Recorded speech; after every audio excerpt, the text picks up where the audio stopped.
Good morning and welcome to NASA's Johnson Space Center for our Artemis II Crew News Conference. We're joined today by Artemis II Commander Reid Wiseman, Pilot Victor Glover, Mission Specialist Christina Koch, and Mission Specialist Jeremy Hansen of the Canadian Space Agency. We'll be taking questions today from here in the room through our phone bridge and from media staged at the Canadian Space Agency. But before we get started, we'll kick it off with some opening remarks from our crew. Reid, take it away. All right, thanks, Courtney, and thanks to everyone for being here and watching online. Victor, Christina, Jeremy, we're going to the moon. It has been an amazing journey the last 2.5 years, and we really see the light at the end of the tunnel. That was a good hype video. There's a couple things I want to highlight before I hand over to my friend Victor. This is a test mission, and it was highlighted up there. I know this week NASA has said that we're going to open the launch window in early February, and we just do not anchor on dates. We are going to launch when this vehicle is ready, when this team is ready, and we are going to go execute this mission to the best of our abilities. When we get off the planet, we might come right back home. We might spend 3 or 4 days around Earth. We might go to the moon. That's where we want to go, but it is a test mission, and we are ready for every scenario as we ride this amazing space launch system and the Orion spacecraft 250,000 miles away. It's going to be amazing. So what have we been doing the last 2.5 years? I feel like we've gotten to know a lot of you in the audience. You've gotten to know us. We really have crisscrossed the United States of America. We've been out west, we've been out east, we've been in the Midwest, we've been here in Houston, we've been overseas. We went over to Germany to see where the European Service Module is manufactured. We went to Iceland and did geology training where the Apollo crews trained for their historic missions to the moon. We've been up to Canada to pay homage to our friends up north. We have been all over, and everywhere we go, there is unbelievable excitement. I wish we could take you all with us so you could see the excitement that is out there. It is palpable. While we have been doing that, 2 things have really come into focus. First, the first time we saw our boosters was out in Utah, and they were just segments getting loaded onto a rail car to get shipped down to Kennedy Space Center. Jeremy and I were at Michoud when our core stage rolled out, got put onto a barge, and floated over to Kennedy Space Center. And last, I guess 2 weeks ago, we were at Kennedy, and there was the Orion spacecraft getting enshrouded in the launch abort system in the facility called the LASIF. Over in the vehicle assembly building, there's our core stage. The boosters are all assembled. They're strapped on the side of the Boeing core stage, and the United Launch Alliance interim cryogenic propulsion stage has made it to the top. And you can go up to the 274-foot level where the crew access arm is in the White Room. We were just there, and you can look down on this behemoth beneath you and just think, I think that it's already 3.5 million pounds. It's unfueled sitting on that pad right now, and it's not even fully assembled, but it is so close. So you can see all this hardware, all these elements are there, and it's just waiting for its crew and its launch team to get us off of Kennedy. The second thing that you see, though, when you go around is what really matters the most to us. It is the people that are putting this thing together. When you walk in the vehicle assembly building and you see these young men and women, these are the people you want building your rocket. They're covered in tattoos, they're wearing hard hats, they've got huge harnesses on, they're getting roped in, going up to unimaginable heights, putting their lives at risk, putting themselves in danger, and they're doing it with a calm confidence every single day. And those are the people that you leave in awe of. They have the courage to stop an evolution if it is unsafe. They even stopped us when we were in Utah and we were carrying on like 4 children looking at these boosters, and they came over and said, please quiet down, we have a critical lift in progress over here. They have the courage to do the right thing. And it has been amazing. We get to see the American public, we get to see all of our international partners. Getting to know these people is incredible. And then the last thing that we've gotten to do is we have just built a tremendous amount of trust between the 4 of us and between our leadership who we interact with every day. Our commercial partner leadership and our NASA agency leadership. It is a fine organization, and we are proud to be a part of it. We were in a sim yesterday, Victor and I, and we had a failure. Quick anecdote. We had a failure, and I read the whole failure, but I read one number wrong. I said IMU 3 failed, and our instructor behind us was like, it's IMU 2, it's IMU 2. And Victor turns around and goes, I knew what he meant. It was IMU 2. And I was like, it is so great. You know, we don't even have to talk. We know exactly what we're all thinking. So this crew cohesion, we're at the point now where we are ready to go fly. And with that, I will hand it over to my friend Victor. Oh, man. I don't want to say anything else. I'm ready to go into questions. That was great. Well said, well said. So, you know, you've had the mission overview briefings, and thank you for being here for this multi-day slog and allowing us to share what we're privileged to do with the public. So, you know, the mission is 10 days, 9-point-something days, and we're going to go fly by the moon on the 6th day. I just want to share with you a little bit about the first day. And so here's a picture of the timeline, and I know that that's too small for it to be really useful to you, but I'm just going to keep holding this up here because you can at least tell that there's a bunch of different colored lines on this chart, and I'm going to talk about a few of them. And the first one is that we actually start the day that we launch 7 hours before launch, waking up in crew quarters to get medical checks and a weather brief and to work with our team to start making sure that we're ready to go out to the launch. And when the Exploration Ground Systems team and the team in Launch Control says that things are looking good and send their crew, we'll drive out to the pad. And so 3 to 4 hours prior, we'll start to ingress the vehicle. And then he talked about the stack weighing about 3.5 million pounds. When it's all fueled up, it'll be about 5.5 million pounds, but 8.8 million pounds of thrust at sea level. Mass flow is going to rocket us towards space. And about 9 minutes after that, we'll be in space. And then the day gets even busier. Now, we've been up for almost a full workday at this point. And so once we get to space, the ascent portion really ends after about a half an orbit when we're going to go from a 1,200 mile by 0 mile orbit to doing what we call a perigee-raise maneuver that gets us into a stable and sustainable orbit. And then we're going to get a couple of us out of our seats and start to check out really critical systems, the water system and the toilet. Very important. Got to have a toilet to go to the moon. And so we're going to be working as a team and working with Mission Control to make sure that the vehicle is ready. And then we're going to go around the Earth in about the same amount of time that the International Space Station goes around the Earth, in 90 minutes. And once we get to that closest point to the Earth, or perigee, we're going to do something called an apogee-raise burn. And that apogee-raise burn is going to get us going into an orbit that humans have never been in, almost 40,000 miles away from the Earth on one end. And then we'll do a perigee-raise burn to get us back above 100 miles or so on the close side. But right after that apogee-raise burn on the interim cryogenic propulsion stage, we're going to disconnect from that upper stage and then turn around and fly an approach to it. And we're going to fly it by hand. And we're going to make sure that the flying qualities of the Orion spacecraft are suitable for the more complex missions where we're going to dock to a lander or to the Gateway, the orbiting space station around the moon.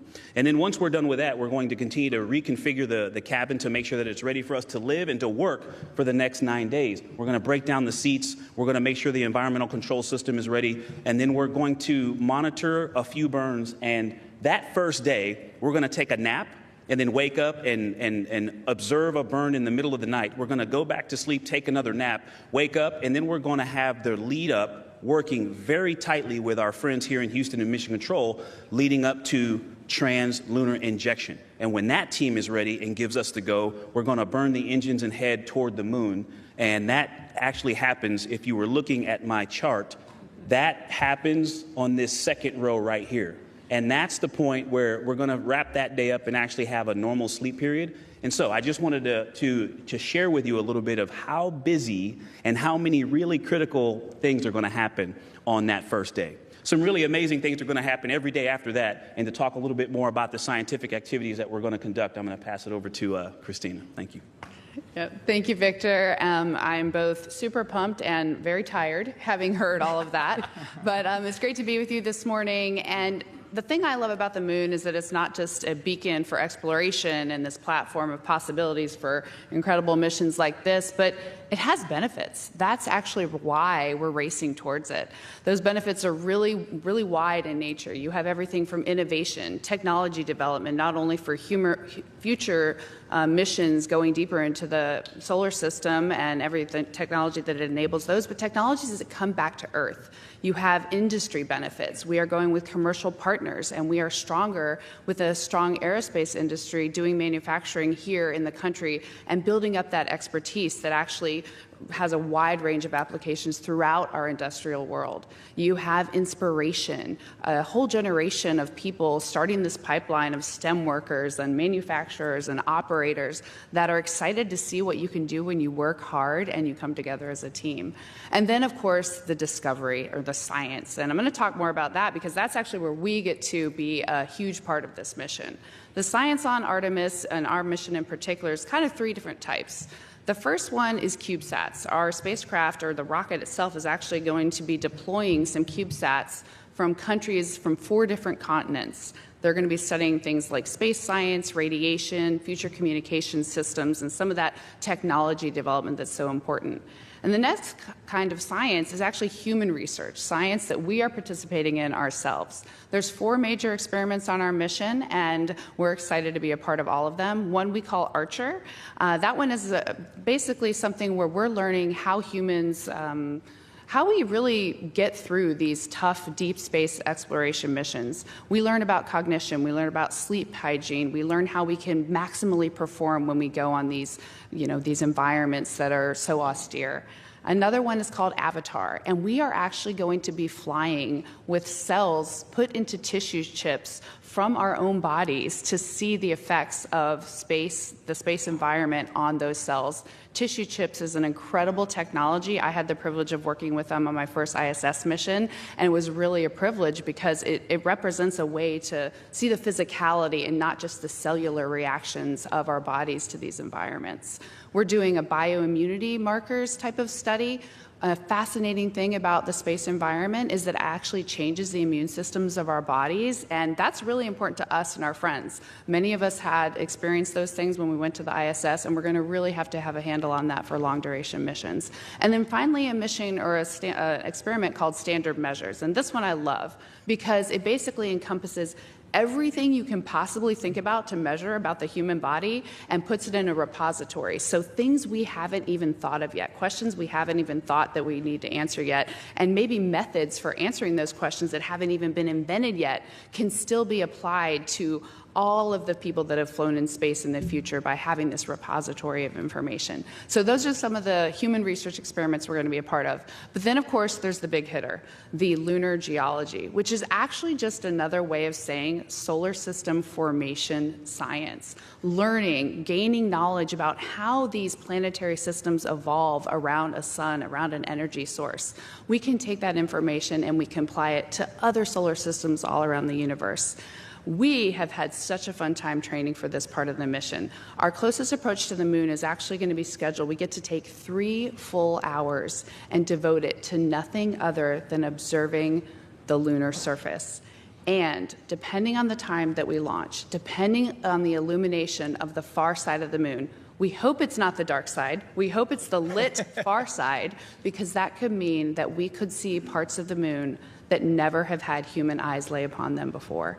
And believe it or not, human eyes are one of the best scientific instruments that we have. Our geologists are beyond excited for our eyes to look at the moon, and we've been training how to turn those observations into tangible science for them. There are incredible basins on the moon. Some of them are in this picture behind me. One, for example, Oriental Basin. It is this gem of a basin that basically is like the archetype, the Grand Canyon, solar system wide, that can tell us about solar system formation. And really, to me, what does this all boil down to? And that is answering some of the biggest questions of our time. Questions like, are we alone? We can answer that by going to Mars in the future, and this mission can be the first step in bringing that answer back to Team Humanity. And I'll turn it over to Jeremy now. I knew I was next.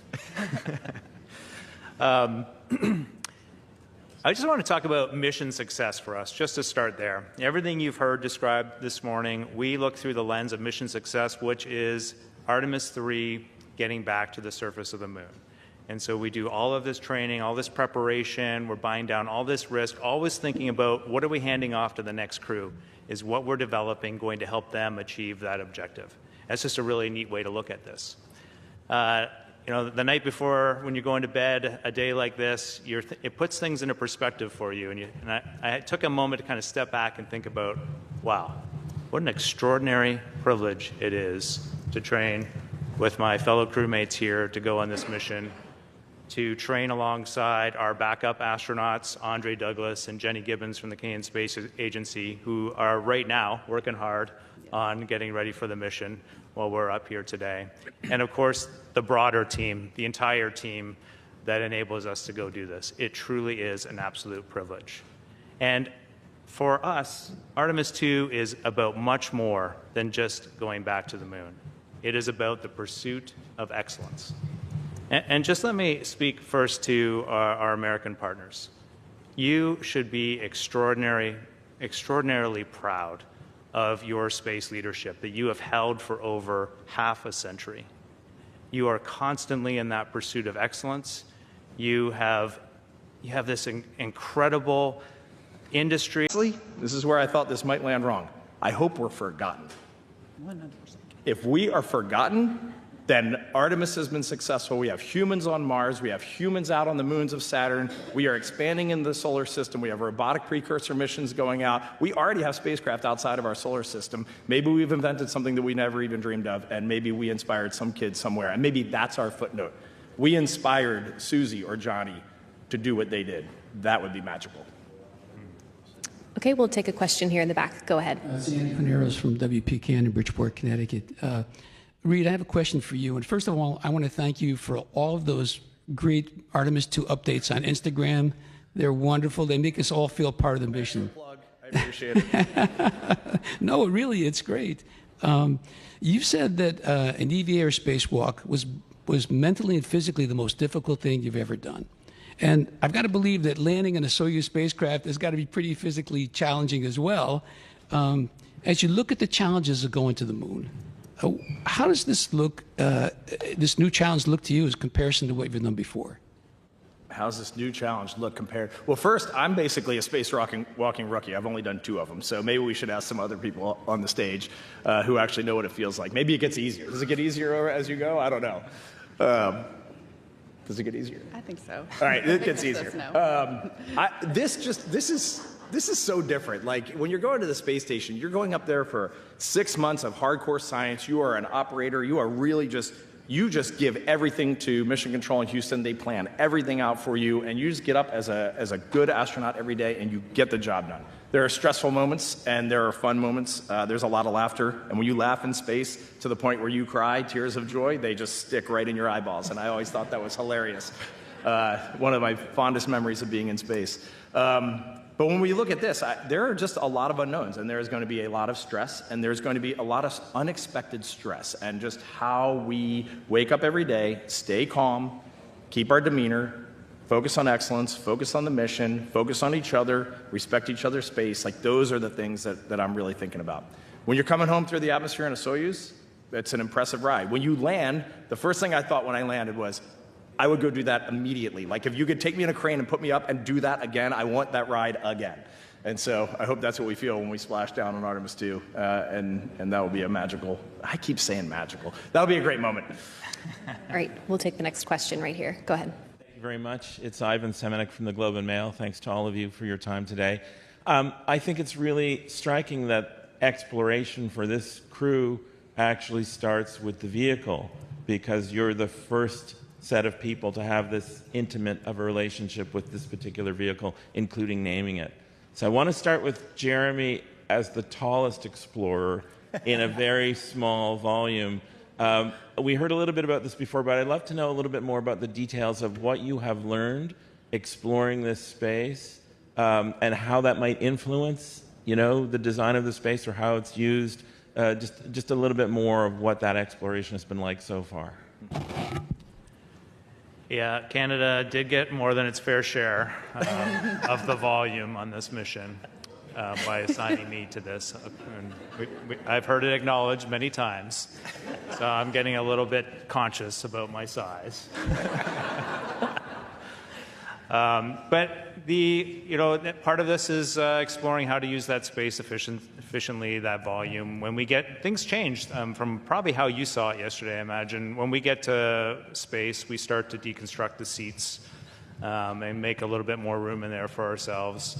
Of course, we can take advantage of microgravity, and whether the sleeping bags will sort of be just hung up all over or strapped up all over the spacecraft, however we fit them in there. And we've tried it, and it works. I think that a lot of it's interesting when we sim this stuff. We have 2 places we sim it. One in Building 9, where you saw the mock-up, where the seats are kind of laying on their back. And it makes it a lot more challenging than when we practice this stuff in our other sim, which is the one that is integrated with Mission Control, where we can sort of walk around and walk up to the displays and use them there. It's much more comfortable for 1G training. But I do think it is going to be a bit of an adjustment for us when we get up there. We're going to constantly be in each other's way as we're trying to get through that busy timeline, especially on day one. Like, you're in these launch and entry suits. At some point, we got to coordinate getting out of them, getting everything set up and tested for the first day. And these three are going to have to mentor me a little bit as I get my space legs, because they've all had 6-ish months on space station, and I'll be learning how to float and fly and bumping into stuff, and I'll need a little help probably. Okay, we will head back over to our phone bridge and take the next one from Ryan with NASA Spaceflight Now. Hi, thanks very much for doing this. Every so often, looking at the night sky, the moon catches my eye, and, I think we're going to have humans around there in a few months' time. I'm just wondering what it's like for you guys when you catch the moon out of the corner of your eye, knowing that you'll actually be visiting that destination. Thanks. We all are going to answer this almost certainly. Who wants to start? Oh, I said too much. I suppose I can start. I actually think about this even bigger picture. We all, and maybe some of us in this room or listening, knew a time where you looked at the moon and you inherently didn't know we've been there. But my whole life, when I look at the moon, something in the back of my mind always knew we've been there. And on some human and fundamental level, I feel like that changed the perspective that I had just looking out into the world and looking out into the starry night and the moon. And I wonder if there will be a difference after we go back, with young folks especially thinking not only we've been there, but we're going there. That's our future. That's an active part of who we are as people. That's Okay. a wrap. That was awesome. Next, we will head back over to the Canadian Space Agency for another question. Bonjour. Mon nom est Raymond Fournier, je suis de l'agence Science Presse. Alors, sois sûr, c'est une question pour Jeremy Hansen, sois sûr que tous les écoliers du Québec suivent tes préparatifs pour ta mission spatiale et ils aimeraient beaucoup prendre ta place plus tard. Alors, ma question est la suivante. Êtes-vous prêt à observer en direct la Lune? As-tu choisi ton hublot dans la capsule Orion pour observer la face cachée de la Lune? So I'll repeat in English. So are you ready to look at the moon? Have you chosen the window you will look at the moon from? Pour moi, c'est inspirant d'imaginer des jeunes Canadiens qui vont suivre la mission et rêver d'un jour voyager dans l'espace quand j'étais jeune. Pour nous autres, on a tous les travaux pendant le temps qu'on survolait la Lune. On va partager les fenêtres. Il y a 5 fenêtres dans la capsule Integrity, mais on va utiliser 1 et 2 fenêtres qui vont être fixées sur la Lune et on va partager, on va prendre des photos, des observations. On va aussi capturer le moment avec des caméras de vidéo pour le partager avec vous autres, le sens qu'on a quand on survole la Lune. Well, ça va être quelque chose d'extraordinaire, bien sûr. For the crew, as we fly around the moon, there are 5 windows in Orion. Actually, I guess there's 6. But there will be 2 that are pointed directly at the moon that the attitude control system will keep fixed so we can get the best photos. And we'll sort of rotate through there, taking different observations, different times, sharing that workload, taking photos. And then some of us will be kind of taking a step back to try and capture those moments for you with video cameras. And so we can share what it's like while we're flying around the moon and observing this and capture some of those feelings and sentiments. Great. Okay, we'll take another question here in the room. Go ahead. Yeah, good morning, and thanks for being here. It's an honor. John Larson with HarperCollins Canada. My question is for our American colleagues. Could you speak to the importance of including an international partner on this mission, and not just Jeremy on this mission, but in a broader sense, just including international partners overall, and specifically, if I can just sort of sharpen the pencil on that question a bit, What do you think the cultural benefits are, background that they can bring to a mission? Thank you. Yeah, I'll start with something that I said earlier, that old saying that, if you want to go fast, go alone, but if you want to go far, go together. And I've spent a lot of time in these 2.5 years thinking about what's similar to Apollo and what's different. And, you look at the outer mold line of our spacecraft and those solar rays sticking out of there. It's very different than the service module on Apollo. But it also, that physical and technological difference highlights a strategic partnership difference that was made. He mentioned earlier we went to Germany to see where the solar arrays were integrated onto the service module, the European service module. And that Artemis Accords, an international partnership that that we realize is fundamental to human space exploration, is one of the neatest contrasts to what we did in Apollo.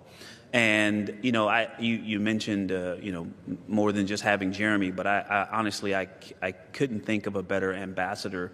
I'm biased. I mean, I've been working with the guy very closely for a couple years and a half, but you couldn't have a better ambassador. I mean, you've heard how he talks about the importance of partnership and leadership, and he lives it. Like, that wasn't for today. I mean, he has lived that as long as I've known him. And so I think it makes our astronaut corps better.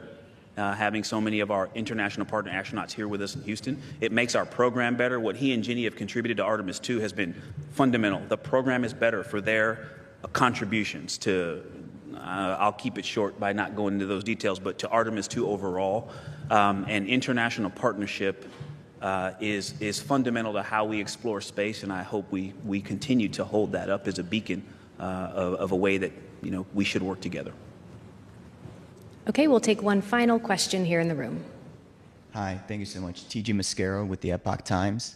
It's sounding like when y'all slingshot around the moon, you guys are going to have a chance to beat Apollo 13's record and become the crew to go farthest away from the Earth.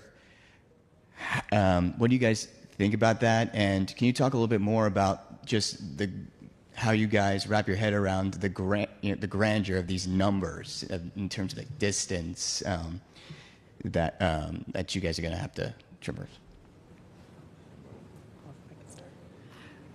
When I get a question like this, I sometimes tell the story about how when I met Fred Hayes at a recent event here at JSC, he said hi, and then he said, "I heard you're going to beat our record." And it made me realize maybe he's paying attention to it more than we are. I think that sometimes when we talk about superlatives, we may inadvertently ignore the real story of what's going on in our mission. And to me, the fact that there might be a couple miles ticked more, and it does depend on when we launch. It's not guaranteed, so it's certainly not something we're chasing. But we may ignore the real story here and the real work behind what we're doing. And so I like to highlight the fact that it's not about farthest, first, fastest, longest. It's about the teamwork and the work that went into that and the dedication that it took to take on those big challenges. And I think that's really the most important thing that I can think of. May I add, there's something else about records. It's interesting. Some of those records are just, going to the moon the first time. But, think about the distance record was set by Apollo 13. And that mission did not get to go to the surface. And so records are just an interesting and challenging thing. And not all of them come from, something positive. Some of them are the outcome of a not great situation. But then, and I also want to address the other part of your question, and that was thinking about all of these grand things, the magnanimity of this mission. And actually, I'm glad you brought that up. I don't think about it. That's a distraction. If we want to live up to the standards that we owe the American and Canadian and humanity in general, we have to be able to focus and know what the next right thing is to do. And so I actually spend a lot of time clearing that out of my head so that I can focus on my job. But we still giggle a little bit when we see it click over Mach 39 on entry. Like, we do giggle a little bit. A little bit. After. I think there's something that's really good for you all to realize, too. Even if we do set that record, it won't last very long. We are up to something much, much bigger than that, and it's pretty phenomenal. And, something that all of you can do is, you can help us. We need some cheerleaders for this enterprise that is going to do this stuff. We are not just thinking about Artemis II. We are trying to figure out, like, how do we make this enterprise go faster? How do we evolve it? How do we iterate? If we're really going to go back and establish a permanent presence on the lunar surface and then go to Mars, this is awesome what we're doing now, but this is not the end. It gets even better from here.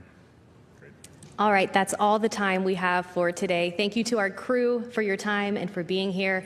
Thank you to our media who attended here in person and through our phone bridge and at the Canadian Space Agency. We'll see you next time.